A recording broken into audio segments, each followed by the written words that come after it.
Добрий день всім, хто приєднався до нас. З вами Ольга Таманова і Медіа-центр України продовжує свою роботу. Сьогодні для нас важливий день, день пам'яті жертв геноциду кримсько-татарського народу. І прямо зараз у нас у студії Ахтем Сейтаблаєв, український актор, режисер. Я вітаю вас, пане Ахтеме. Доброго дня. Ми всі знаємо, що сьогодні проходять заходи пам'яті, і також ми бачили, що були такі заходи анонсовані і у Симферополі. Чи маєте інформацію, вдалося провести ці заходи, відбулися вони чи ні? На жаль, станом на зараз достовірної інформації я не маю, тому що Unfortunately, now we don't have reliable information because I provide that information to local media, and from the very morning I have been involved in a number of press briefings, and I know that Chairman of Majlis of Crimean Tatars, Mr. Rifat Chubarov, spoke to our people living in temporarily occupied territories, asking them to be careful because, first of all, those meetings to commemorate the victims of genocide of Crimean Tatars are prohibited in Crimea, but people still meet, and they meet in such a form as to avoid danger to maximum extent. There are groups of 3 to 5 people in certain locations on which they decide on their own where they can bring flowers and pray.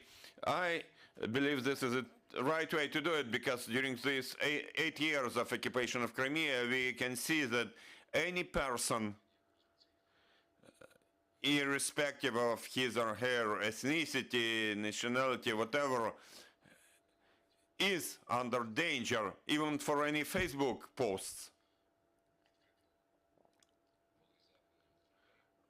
When people express their views directly, especially, taking into account that Russia is successor to the Soviet Union in almost all aspects, almost all aspects, at least definitely it is a successor in terms of this inhuman pressure on people who have their own views, their own positions. But in Russia, they don't know history well. For centuries, Russian Empire tried to destroy Ukrainians and Crimean Tatars, prohibiting them from speaking their language and from printing books in their language. Russian Empire tried to change census, to turn even well-known words which have a specific meaning, to attach completely different meaning to those words in translation, like destroying everything which identifies a person in terms of national, ethnic features, traditions, beliefs. So Russians, those people who do all those terrible things now, they don't know history well. Russian Federation, led by Putin, they don't know history well. For several centuries, they tried to destroy us and all of us, and the Russian Empire is not there anymore. Same way, Soviet Union tried to kill Ukrainians with Holodomor's Great Famine, and Crimean Tatars and all those other peoples living in former Soviet Union. But again, Soviet Union disappeared, that former empire disappeared, and we are here. And those who are doing those terrible things today will disappear too, and we will be back. We always come back. We always return. Yes, we are, in terms of numbers, we are small people, at least if you speak about the numbers of those residing in Ukraine or in former Soviet Union territories, those new countries. There are not so many of us. There are many more Crimean Tatars in Turkey. The Crimean Tatar community there is much more numerous. But they can it's possible to kill us, but it's impossible to win over us. So we will return. I don't know when, how soon, but I know for sure that my compatriots, including my people, including those in Crimea, when wide-scale war started, due to victories of Ukrainian army and Ukrainian people and this spirit of unity, this hope that Crimea will return to Ukraine, not in the far future, but soon. This hope grows more and more. I feel it from the tune of our discussions and from those questions and from how people believe in they're confident that it should happen in the nearest future. What are generally what's generally the mood in Crimea based on what you hear from your relatives, from your near ones, from your friends? Well, they want to see it as soon as possible.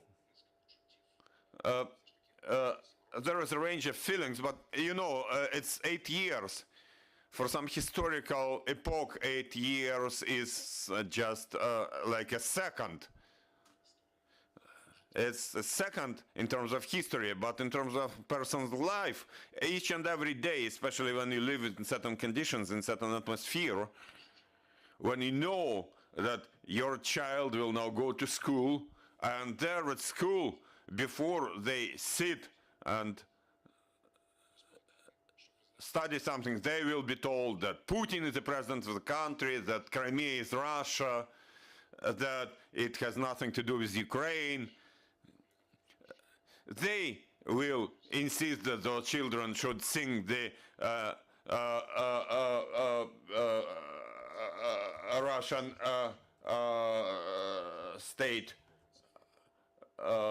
anthem when the flag is raised. I think that is one of the most terrible situations when your children are brought up, educated by your enemy. And understanding that, we should have had,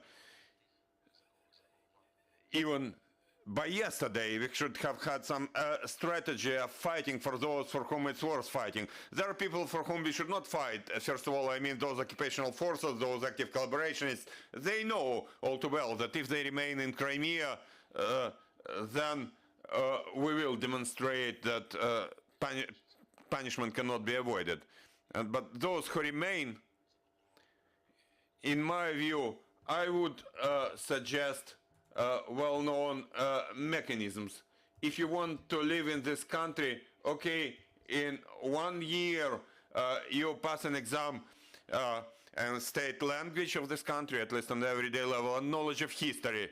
If you don't pass, if you don't agree to it, or you fail to pass that exam, then okay, yes, you can live here, paying all taxes, getting all social benefits from state, but you cannot be in the government, and you cannot elect the government, and you cannot own any private business here. If you don't respect, if you have no respect for the country where you live, if you cannot master the language of that country, this is just disrespect. As I already said, the mood, you know, at least in this information bubble I live in, you know, anyway, there are too many negative things in our life, and I don't want to explain adults obvious things which should be clear for any normal person. For me, to understand situation, to know and to have my own idea and my own views based on the fact that Russia started this war, that Russia has occupied Crimea as well as part of Donbass, and all those terrible things happening during this war are caused by Putin, by the Russian Federation, and that sort of army or under army sort of army which is doing all those things. For me, understanding all these things is just part of being a normal person, because a normal person should analyze in a critical way, using critical thinking, using several sources, if that person doesn't understand something, and should at least try and put him or herself into the shoes of any civilian there in Bucha, Irpin, Hostomel, Luhansk, Donbass, to understand what's happening and where do those shells come from. We see that since the beginning of this wide-scale war, many people who were previously saying about some variants of decisions, saying that there is no, it doesn't matter how is the street called and so on. I participated in some committee session in Kyiv City Council, and I was surprised at first when I saw that we were arguing whether we need to remove the name of that street named in the name of some Belarusian KGB officer who didn't live in Ukraine any one day, or we should rename it in the name of Ahmed Khan Sultan, a Crimean Tatar hero who spent the whole of his life, even though he was a pilot, a fighter pilot, and then he was a test pilot testing new aircraft, and he spent all his life trying to get his people back to our historical homeland. And removing all those, eliminating all those lies about our people. I was surprised that we have to discuss it in the very first place. I was surprised to see different views on that matter. But I'd like to thank the Kyiv City Council, to thank that committee. Finally, the decision was made to give that name of Ahmed Khan Sultan to that street. Why am I saying all these things? I'm saying it because when I hear that like culture is behind, outside of any, has nothing to do with politics and so on, you know, my friends and people among whom I have the honor of living, we have always been saying that God save us, but if, you know, if something, you know, maybe something will change in your worldview if that mine of 120mm caliber would hit your courtyard. Now we see this sort of shelling, and we see that many people who are still in doubt about how they see what's happening, now they have been clear about it. Some of them have joined Ukrainian armed forces, some of them have been volunteering and so on. I would really like to see that this real unity of political Ukrainians would continue, and this will be the basis of our sustainable development. This will be a basis for us to finally, hopefully, build the country in which we want our children to live. Akhtem, since the beginning of full-scale invasion of Russia, you decided to join Ukrainian armed forces. How you made that decision? Well, I cannot say that we came and were thinking a lot. On the 24th of February, you know, on the 23rd of February, we had a lot of creative plans. My production studio won several tenders to create 4 movies in different genres, and on the 23rd of February, we presented the long trailer of our new movie, Mirny 21, in Odessa winter movie trade show. We signed a contract with big Ukrainian distribution company, Vнимание, and Filmie is also doing distribution of our movies. So we had a lot of creative plans. And on the 24th of February in the morning, I had almost the same feelings which I had on the 27th of February 2014 when I was in Simferopol. And at 8:30 a.m. I was in the very center of the city, so-called Lenin Square, and I was alone there. There was no car, there was no person, and in 15 minutes I learned that in the night that operation started about occupation of Crimea, and buildings have been occupied with the Cabinet of Ministers and the Verkhovna Rada of Crimea, and I had those feelings of being unable and of doing something and not understanding what to do, where to run, whom to say, what to do.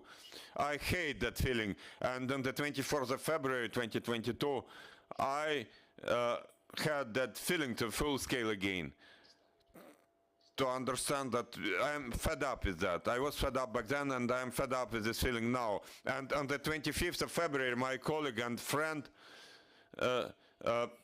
honorable artist of Ukraine, Alexei Trutenko, went to look in Kyiv where we could join the ranks.